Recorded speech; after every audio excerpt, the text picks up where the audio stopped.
Make that big boss less special. It ain't no game, but they saying welcome to the second level. Second level gaming. Second level. Hello, Internet, and welcome back, or welcome to the official Level 2 coverage of Pixelpop 2018. My name's Keegan, one half Level 2 Gamers, and today I'm hanging out with Michael from the creator, not from the creator, but you are the creator of the Path of Motus. That is correct. So, talk a little bit about what Path of Motus is. What's the concept behind it? So the Path of Motus is a game where your words can destroy people. It tackles the topic of bullying, and Motus is the main character you play as, the guy on our banner here, right there. And Motus, he's trying to build these bridges through a forest that his village is trapped in. So there's puzzle elements there. But in between building, he meets bullies that use their own words to stop him. So there's a verbal combat system where they're like shouting words at you, and you have to shout words back. So it is a story-heavy game, but I was hoping to make the gameplay like really tightly integrated with the story. So hopefully everything feels very cohesive. Yeah.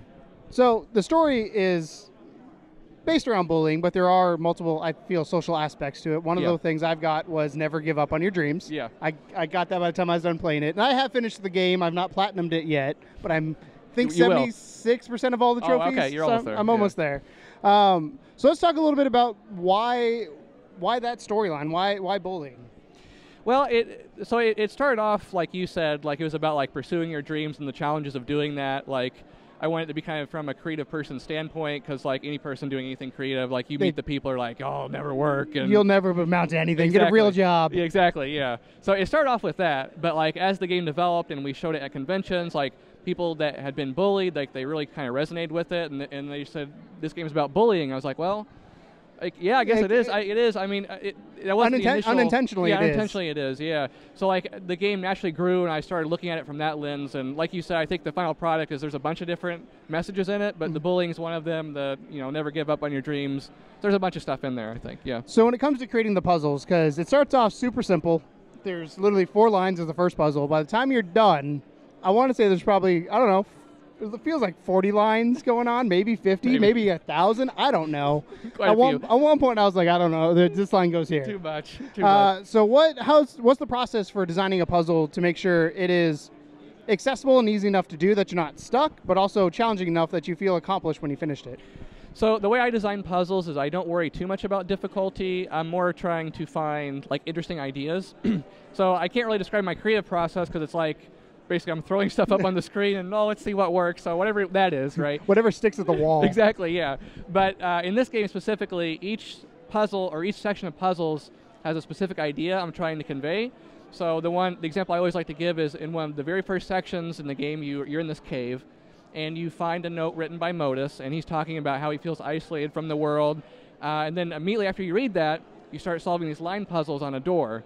And they're designed in a way where you intuitively want to isolate them into 2 partitions, but then a voiceover from the poem plays, and people are like, oh, I can't be isolated. They have to all be connected, like the poem says. So that's what, like each section, like I mentioned earlier, I wanted the story and the gameplay to be very like cohesive, but also for the puzzle design aspect, that let me kind of find very specific ideas for each section. You thought a lot about this. I did. Like you went in super detail about it. I've been like, and it was cool because you can see that. I mean, one of the things when you talk about bringing gameplay and the story together is the using your words as your ammo. I guess is the best way to use it. That's what you use to attack people. And potential spoiler warnings if you haven't finished the game yet. Spoiler alert. But when you get to the end of the game, it says, "Hey, why don't you go back and try and do this again without using your words?" Because I killed a lot of goblins on my first playthrough. Sure you did. I was like, I just need to get through this. Yeah. But then it goes back and it's a different challenge. What was the thought process of having that in there? Of like, okay, you finished this. Was it replayability, or was it like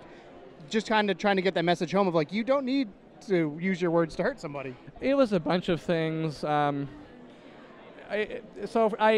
I kind of stumbled on, like by accident when I was looking at the design, like, hey, there's actually a lot of ways to get around without hurting anyone. And I started thinking... I saw that and I ignored it. Yeah, so I started thinking, like, well, it'd be cool to make sure, like, everything's designed that way. And I started thinking more and more about, like, the fact that the game's, like, trying to present, like, an anti-bullying message, and you're basically murdering the whole village. And it's like, well, that's kind of a special moment to have some commentary, you know what I mean? Because like all the playtest sessions I've had, people always play it violently. And it's just like the natural human instinct. So I was like, all right, let's call that out and like have it be a moment of introspection. Because it made me think about because I was like, again, it's just natural to go through and like, oh, this is an attack. Right. Let me hit the thing in front of me to clear my path. And it's easier that way too. Yes. Oh, I've been trying to go back and finish it, and it is not easy. I like that. It's kind of, I guess it's like life in that way too. That's easier to just destroy people and wipe them out of your way. It's a lot harder to take the peaceful way or whatever. So yeah. So the music and the voiceover in the game, in my opinion, are fantastic. Oh, thank you. It flowed really well together. When I first turned the game on, I sat there and was like, this is amazing. Like, this is really good. I sat there probably on that title screen for probably a minute and a half, 2 minutes, just thank you. Taking it in. Part of it was because I was still setting up, but part of it for the recording, but part of it was I was like, I enjoy this. Yeah. Can you talk a little bit about the aspect of making the music and doing the VO? Because did you do all the VO? Yes. Okay. I did all the audio. I thought that was all you, and I was like, yeah. So like I was a musician far longer before I was a game designer. I've been making music. My dad was in a band. He did music. So like when I was like 5. Wait, Motus's dad was in a band. He was. Yeah. That's where I got the Spoiler alert. Yeah. Yeah. No, I started doing music when I was pretty young, and I went into. A lot of times people will contract the audio when they're doing games. So it's like, oh, this is too much work. But I saw it as an opportunity once again to like make everything really cohesive. Because I knew like what feelings I wanted to evoke in each section. And like we were talking about earlier, my concern was that like the music was really bipolar because in the beginning the game's like really cheery and happy. You're a child. Yeah, exactly. And it gets darker and depressing. And like it switches genres like every 5 minutes basically. I was like, this might be weird, but hopefully it worked out. It worked out. And I love the aspect of like when you go into, I'm gonna call them rooms, when you go into the puzzle areas that are like the buildings. Yeah. It did have a different feel. And you're like, I'm no longer in the forest. I'm in a house, or I'm in a cave, or I'm in this aspect. And there was one moment where I was like, is this becoming a horror game? What's going to jump? Is there going to be a monster here somewhere? Because it got dark. Yeah. But that's also good because it invokes emotion in people. Yeah. So we have to talk a little bit about you're trying to make an education version and get this to come out. How did that all come about?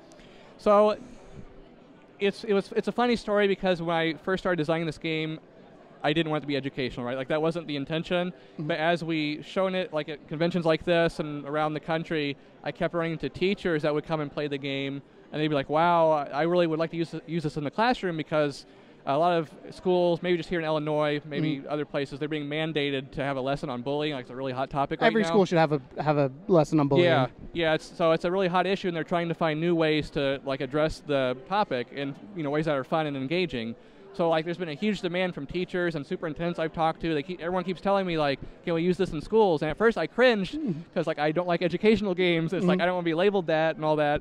But eventually so many people ask you for this, and I thought it through, and it's like, well, I'd like younger kids to experience this game and the message, and if I can help teachers do their job at the same time, that's a win-win, right? So we just went ahead with it. Have you ever played the Math Blaster series? I've heard of it, but I haven't played. Oh, it is. That's the only educational game I will ever play, like intentionally. Okay. It's amazing. Is it like action-based with words or like with numbers? So picture. It's a lot like Path of Motus, where I feel like the education part kind of was not. It was there, but it was not the primary focus of it. The gameplay was good. Yeah. So like you're shooting asteroids, but to destroy an asteroid, you have to do math, and you have to like. Oh, I see. 4 + 12 is 16, and they had to shoot the 16 asteroid. That's cool. Okay. Yeah. See, like my thing with like those games is I feel that they were designed with an agenda. It's like we need to cram down the we need to let them know, and then we'll put some sugary fun gameplay on top. And it's like that's the thing I hate about them. So I'm hoping this game, like the gameplay's done right, but then the byproduct is you get the message and all that stuff. It's a game first. It's educational second. Yeah. Yeah. So let's talk a little bit about with Path of Motus. I think I got personally a lot of things out of it when it came to reading those notes that you collect, and I wanted to end up collecting. There's 24, I believe, in the game. So, yeah. I wanted to go find and collect them all, and if you don't do like all the rooms, you won't collect them all. Yeah. There are, I don't know if they're not really hidden, but they are other places you can go. Yes. So what was the concept about putting the notes in there versus having like a true like voiceover character back and forth? Well, it felt like a diary almost to a certain extent. That's kind of like I wanted it to be because I feel like the entire game it's a very like in your head type of experience, and I think there's something special about just like reading that stuff and internalizing it. So that's, that on top of the fact, I've done voiceovers in some of my earlier games, and I just feel like it's a lot of effort to do it right. So I did think about, it's like, is this worth the effort of trying to do the voiceovers right? But it just felt like the right fit for the game to just have it be written and you read it. So. Gotcha. Yeah. So What else have you worked on? I believe you worked on Pillar, correct? Yes, yeah. So I unintentionally played that game. Oh, really? Yeah, I did not know that until I looked you up, and I was like, wait a second. Oh, that's funny. Because there's a similar aspect with the puzzles on it. And I'm a big puzzle fan. I've told you, we've talked back and forth through email a little bit. I'm a huge puzzle fan, and one of the things that kind of got me with this game is the puzzles are challenging, but they're not overly challenging until you, in my opinion, until you get to the end. But then it's the last puzzle. Right. Apparently, you go back and get more that unlock that I now have to try. But I really liked it. I felt like at the end of the game when I finished that last puzzle, the scene and mood kind of shifted, and I don't want to give away too much because obviously it's the end of the game. Right. Yeah. But I felt like it was a good ending with what had happened with the story. Can you talk a little bit about the progression of the story? Because you go from childhood, adolescence to adulthood. Do you think that's the end of Motus' story, or do you think he's gonna? Do you kind of take on Motus and say, hey, this is me saying I've gone through this. I now need to help other people go through this later on. Yeah. I mean, the last thing you said is kind of my idea for it. Like, I mean, I've thought about, like, I have ideas for a sequel. Like, I'm the type of guy, I wouldn't do a sequel unless, like, I see, like, more content. Like, I see some different ways I may take this game, but not anytime soon. I'm pretty happy with how it ended. And like you said, I think it's almost like an open-ended ending with you think about, well, he's going to help the other. I don't want to spoil it, but yeah, what you said. Yeah. He's going to go back. He's going to go back, yeah. But it's one of those things where it also opens up conversation. Because I texted Tom, who's behind the camera right now, as soon as I finished and said, because we get indie game keys all the time, and some of them are great, some of them are not so great. But when I finished it, very rarely do I text and be like, that was amazing when I finished playing it. And this is not because you're standing here. Okay. But it was the story aspect of it is what got me more than anything else. And I think that's where it stands out more than anything else. And I can't tell you guys enough to go check it out. It's on PS4, Xbox, and Steam. Yeah. Is there anything you want to share? Any social media links or anything you have from there? Yes, our Twitter is Michael Arts Game. That's just my main Twitter. I mainly just use it for like big updates. I don't tweet too much, so if you want to follow me on there. The website's pathofmotus.com. I think actually, if you just go to pathofmotus.com, that has all of our socials, the links to the store pages, like everything's there. I appreciate you. I'm glad you guys enjoyed the game. I appreciate you. I need to platinum it. We're going to talk after this about how I need to platinum this game. Yeah, well, there's actually so close. The story is actually not quite done until you do that. There's one more little bit of story that happens. I really need to platinum now. I don't want to spoil anything, but yeah, you gotta get. But thank you so much, Michael, for hanging out. It's been a pleasure, and we'll see you guys in the next video. Thank you so much for watching, and as always, welcome to the second level. Bye.